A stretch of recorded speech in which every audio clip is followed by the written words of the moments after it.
From Victorian novelists to modern reformers, a favorite device to stir our emotions is to contrast extremes of wealth and of poverty. We are expected to conclude that the rich are responsible for the deprivations of the poor, that they are rich at the expense of the poor.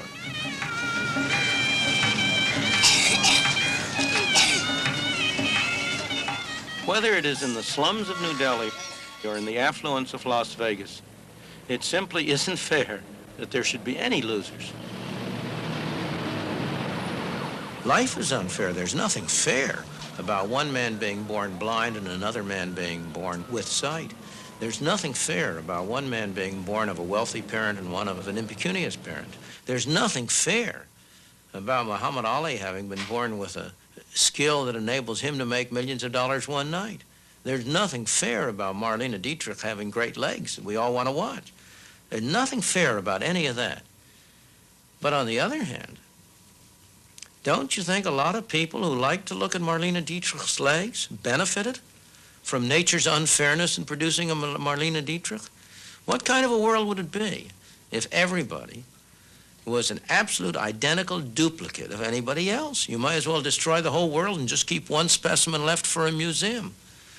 In the same way, it's unfair that Muhammad Ali should be a great fighter and should be able to earn millions. But would it not be even more unfair to the people who like to watch him if you said that in the pursuit of some abstract ideal of equality, we're not going to let Muhammad Ali get more for one night's fight than the lowest man on the totem pole can get for a day's unskilled work on the docks? You could do that, but the result of that would be to deny people the opportunity to watch Muhammad Ali. I doubt very much that he would be willing to subject himself to the kind of fights he's gone through if he were to get the pay of an unskilled docker.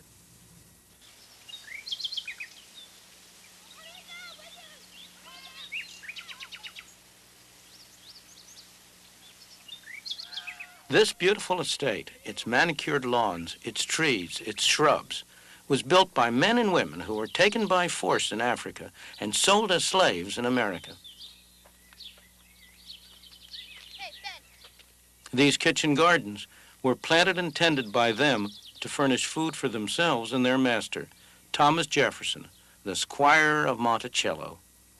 It was Jefferson who wrote these words: "We hold these truths to be self-evident, that all men are created equal, that they are endowed by their Creator with certain unalienable rights, that among these are life, liberty, and the pursuit of happiness." These words, penned by Thomas Jefferson at the age of 33 when he wrote the Declaration of Independence, have served to define a basic ideal of the United States throughout its history.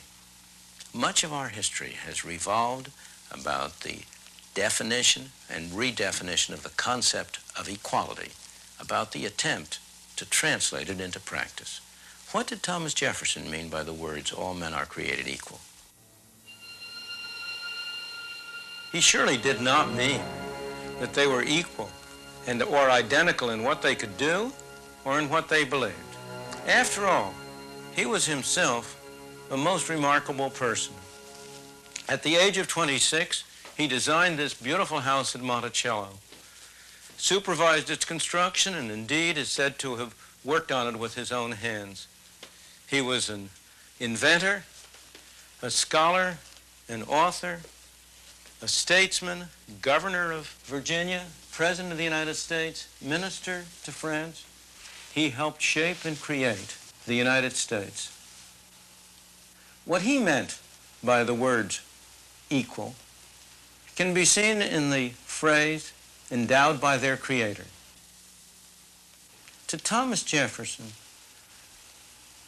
all men are equal in the eyes of God.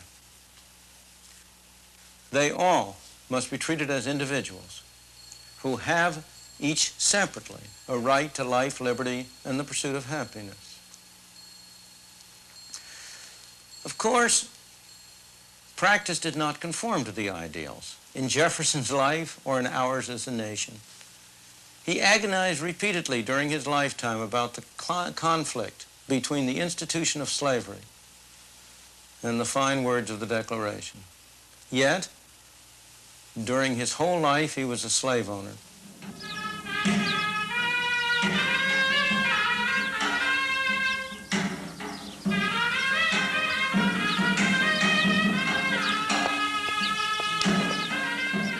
This is the city palace in Jaipur, the capital of the Indian state of Rajasthan. It's just one of the elegant houses that were built here 150 years ago by the prince who ruled this land.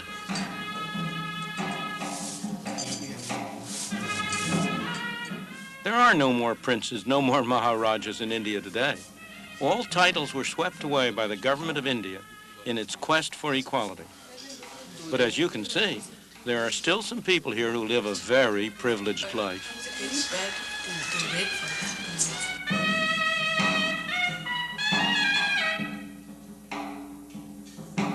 The descendants of the Maharaja financed this kind of life, partly by using other palaces as hotels for tourists. Tourists who come to India to see how the other half lives.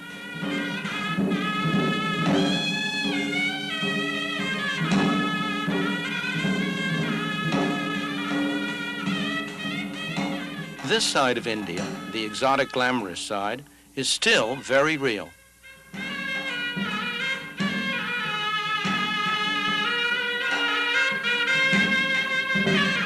Everywhere in the world, there are gross inequalities of income and wealth. They offend most of us. A myth has grown up that free market capitalism increases such inequalities, that the rich benefit at the expense of the poor. Nothing could be further from the truth. Wherever the free market has been permitted to operate, the ordinary man has been able to attain levels of living never dreamed of before. Nowhere is the gap between rich and poor. Nowhere are the rich richer and the poor poorer than in those societies that do not permit the free market to operate, whether they be feudal societies where status determines position, or modern centrally planned economies where access to government determines position. Central planning was introduced in India in considerable part in the name of equality. The tragedy is that after 30 years, it is hard to see any significant improvement in the lot of the ordinary person.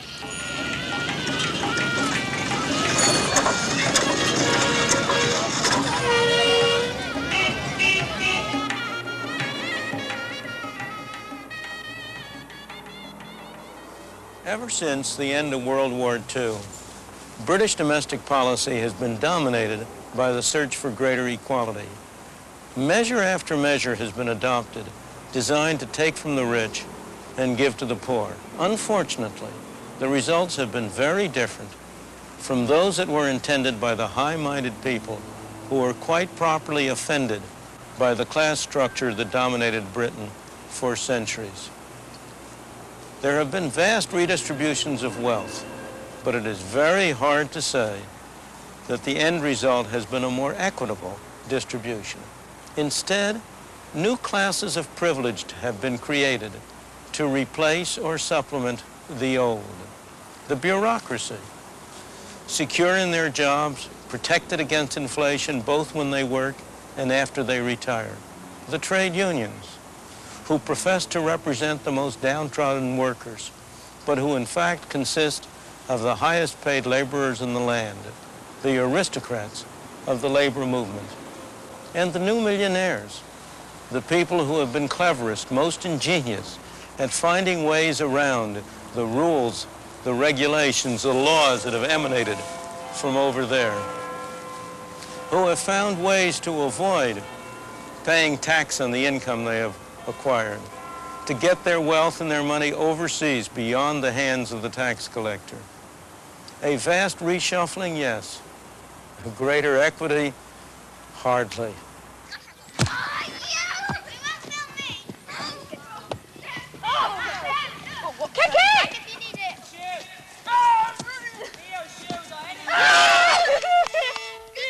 The Yehudi Menuhin School in the south of England is also a place of privilege. Musically talented children from all over the world compete for a chance to come here to study.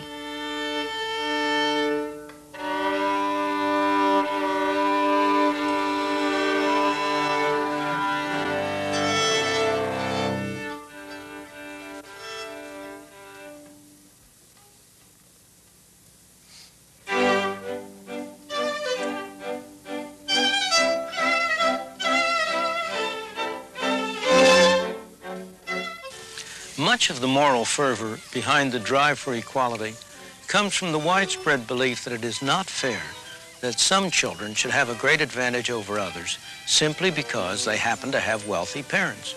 Of course it's not fair. But is there any distinction between the inheritance of property and the inheritance of what at first sight looks very different?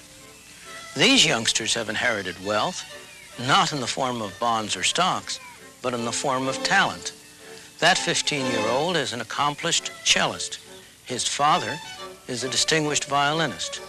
It's no accident that most of the children at this school come from musical families. The inheritance of talents is no different from an ethical point of view from the inheritance of other forms of property, of bonds, of stocks, of houses, or of factories. Yet many people resent the one, but not the other.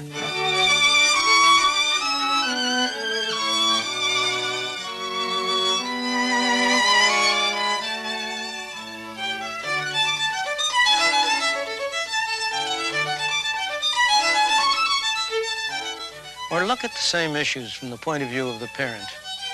If you want to give your child a special chance, there are different ways you can do it. You can buy him an education that will give him skills enabling him to earn a higher income. Or you can buy him a business.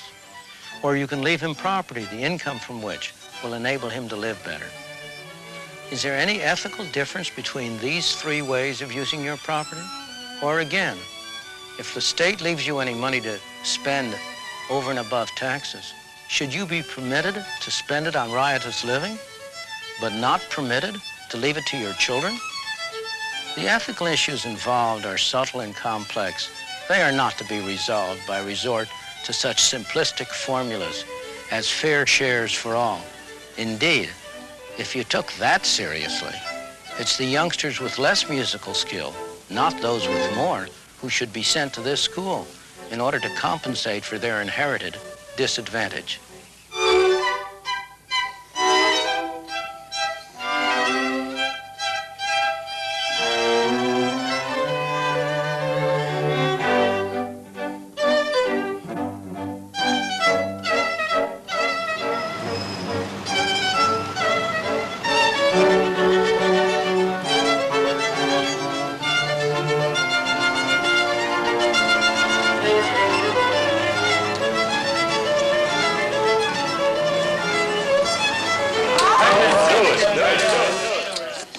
Cards are coming out now. Order commission now. High wager. Players saying they have nothing. Banker has two draw, one card player. Draw to be nothing. Can I lose? To tie here, nothing, nothing. 320 on the tie. And 160. Against a marker, 1. Say banker.